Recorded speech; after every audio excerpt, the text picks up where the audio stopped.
Good morning, everyone. Matthew with Be Different. It is Friday, and I like me some Fridays. Fridays are the best. Not because it's necessarily the end of the work week, because again, I've mentioned before, I work whenever. But is that for some reason, it's a completion day for me. It's like, all right, all the tough stuff is done. Monday through Thursday. Friday is generally a slow day for us.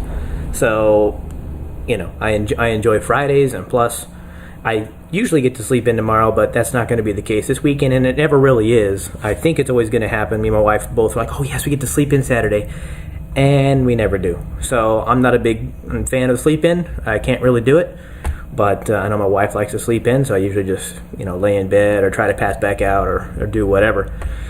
Anyhow, Fridays are the best, and one of our friends sent us a great video of a guy dancing because it was Friday. And I agree completely. I would definitely dance because it's Friday, and I like Fridays.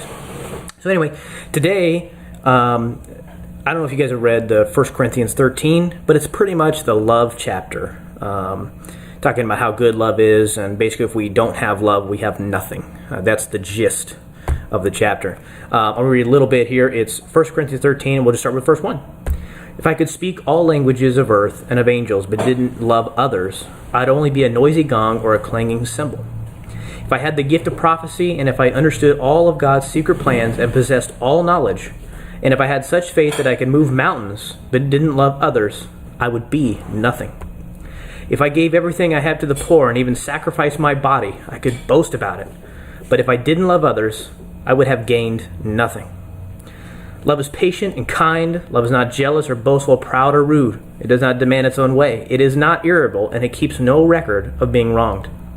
It does not rejoice about injustice, but rejoices whenever the truth wins out.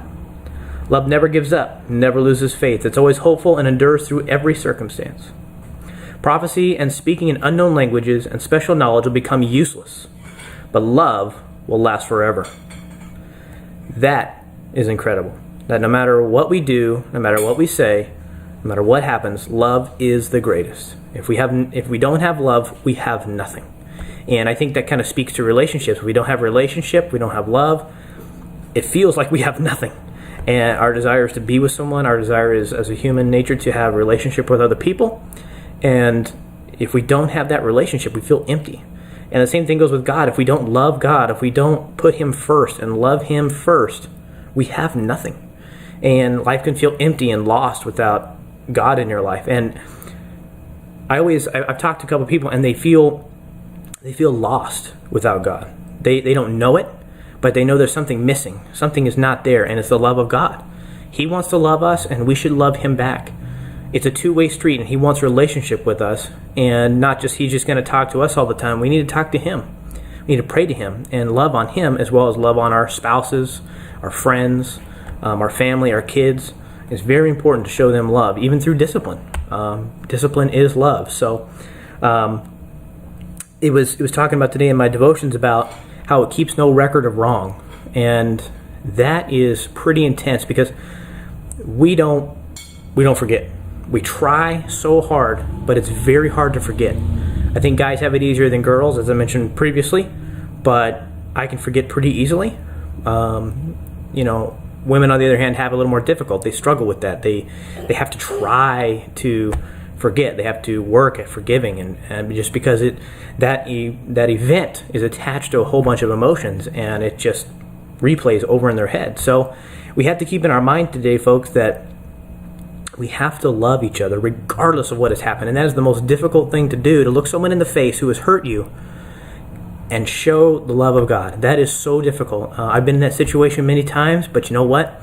If you force yourself to do it, I know it sounds kind of silly, but if you force yourself to do it, eventually it becomes a habit.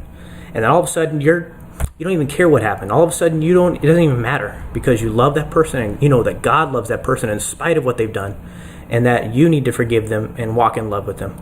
Be different today, guys. Enjoy your Friday and your weekend if I don't talk to you, and be blessed today. Be different, guys.